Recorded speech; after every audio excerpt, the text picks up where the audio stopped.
17 de noviembre de 2024, 33º domingo ordinario.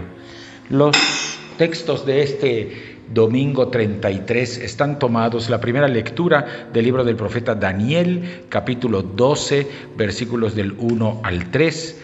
La segunda lectura está tomada de la carta a los Hebreos, capítulo 10, versículos del 11 al 14 y versículo 18. Y el Evangelio está tomado de San Marcos, capítulo 13, versículos del 24 al 32. Como hacemos cada domingo, tomamos en nuestras manos nuestra Biblia o nuestro misal, hacemos una primera lectura atenta y pausada de los tres pasajes y pasamos a escuchar los comentarios. La primera lectura está tomada del libro del profeta Daniel, capítulo 12, versículos del 1 al 3. El libro de Daniel fue escrito durante el reinado de Antíoco IV, el rey que durante la dominación griega cometió mayores abusos contra el pueblo y la religión judía. Profanó el templo, suspendió los sacrificios, persiguió a las personas que se negaron a renegar de sus costumbres y tradiciones. Muy probablemente el autor fue testigo de esta dolorosa persecución religiosa que terminaría con la guerra narrada en los dos libros de los Macabeos. En los capítulos del 7 al 12 de Daniel se exponen algunas visiones y sueños del profeta. En ellos, el profeta usa un lenguaje apocalíptico que a través de imágenes de catástrofes y de guerras va descifrando el significado de los acontecimientos históricos con el propósito de animar a los lectores a permanecer firmes en medio de las adversidades. En el segmento de los capítulos 10 al 12 aparece un hombre con túnica de lino que recorre la época de los persas y de los griegos hasta llegar a la persecución religiosa del emperador Antíoco IV. En medio de estas calamidades, Daniel asegura que la poderosa ayuda de Dios no abandona nunca a su pueblo. Estamos ante el fundamento bíblico de la fe en la resurrección. Lanzando la mirada al futuro, el profeta afirma que quienes se mantienen fieles al Señor en medio de las dificultades y persecuciones recibirán la recompensa eterna. Como la madrugada es preludio del amanecer, así también la luz no dejará de brillar.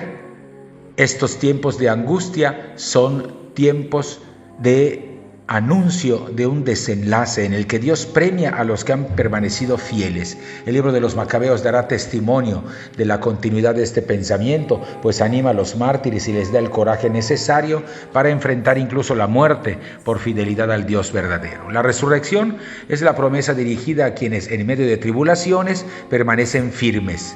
Después de su muerte, su luz no dejará de brillar para enseñanza de las siguientes generaciones.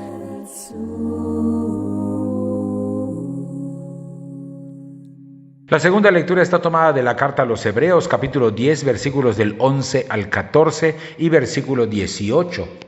Cuentan que en el día del perdón, una vez que el sacerdote salía del Santo de los Santos después de haber ofrecido la sangre de la víctima, se dirigía al patio y bendecía al pueblo reunido, pronunciando sobre ellos por única vez en el año el nombre sagrado de Dios. Y es que la mediación sacerdotal tiene dos movimientos, uno ascendente, que consiste en presentar a Dios la ofrenda sacrificial para implorar su perdón por los pecados del sumo sacerdote y del pueblo, pero también tiene un movimiento descendente, que comparte con todo el pueblo los bienes que se derivan del sacrificio aceptado por Dios. Llegando al final de su crítica al sacerdocio del Antiguo Testamento, el autor de la carta a los Hebreos demuestra que la ofrenda realizada por Jesús supera infinitamente los sacrificios antiguos, no solo porque no ofrece un animal, sino la existencia misma de Jesús, sino también por sus efectos. El sacrificio de Cristo comunica realmente a los seres humanos el perdón y la santificación. La figura de los antiguos sacerdotes deja paso al auténtico sacerdocio, el de Cristo, y su sacrificio pascual, el único capaz de transformar el corazón humano. Ahora ya sabemos cuál es el camino que nos conduce con certeza a la casa del Padre. Adherirnos a Él significa hacer de nuestras vidas una ofrenda agradable al Padre, que pueda unirse a la ofrenda de Jesucristo. En este sentido, todos los cristianos y cristianas somos sacerdotes, miembros de un pueblo sacerdotal, y en la Eucaristía, junto con la ofrenda del altar, nuestra vida misma también es ofrecida. La mención de que el sacrificio de Cristo es único y no puede repetirse le ha servido a algunos hermanos de confesiones evangélicas para negar que la celebración de la Eucaristía sea un sacrificio. Los católicos respondemos que la Eucaristía no es un sacrificio distinto del sacrificio de la cruz, sino que es un sacramento, es decir, un signo eficaz de la gracia que hace presente el mismo y único sacrificio ofrecido por Jesús en la cruz de una sola vez y para siempre.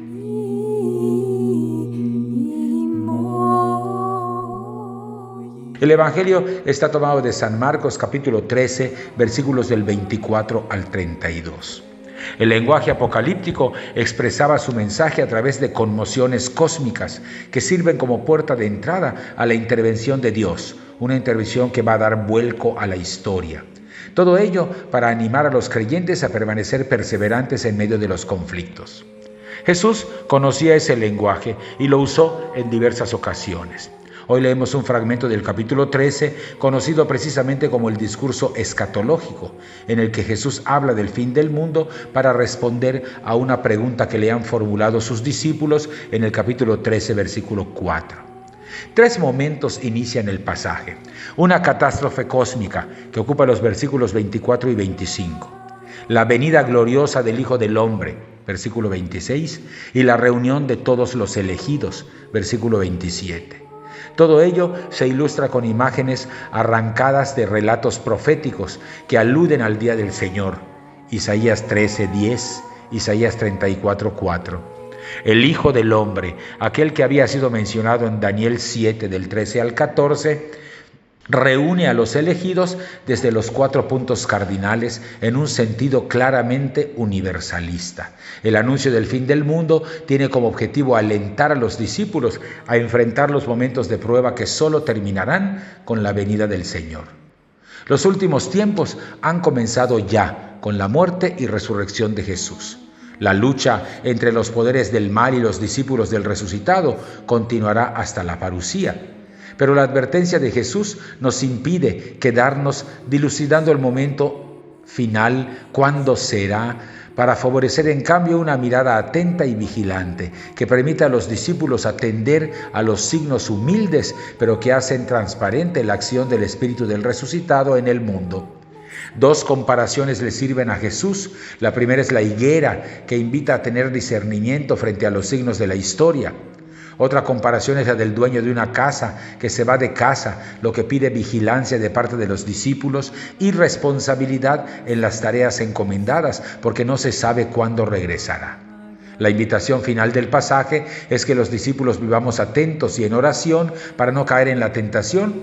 Por eso la lectura termina con 3 sentencias, una sobre la relativa inmediatez de la intervención de Dios, otra sobre la realización cierta de lo que Jesús anuncia y finalmente una frase sobre el conocimiento que solamente el Padre tiene del día y la hora en que todo ocurrirá. La certeza que se desprende de este discurso con un lenguaje tan lejano al nuestro brilla en medio de los detalles. El Señor ha vencido al mundo y siempre está al lado de los que son suyos. Por eso no hay lugar para la angustia, para el miedo o para la desesperanza. Nos queda solamente ser responsables y creativos en el trabajo por el reino de Dios. Lo demás está en manos de Dios. Hasta aquí las lecturas y los comentarios de este 33 domingo del tiempo ordinario. Tomamos en nuestras manos de nuevo nuestra Biblia o nuestro misal. Hacemos un segundo repaso atento, pausado de las 3 lecturas y estamos ya listos para participar de la Eucaristía.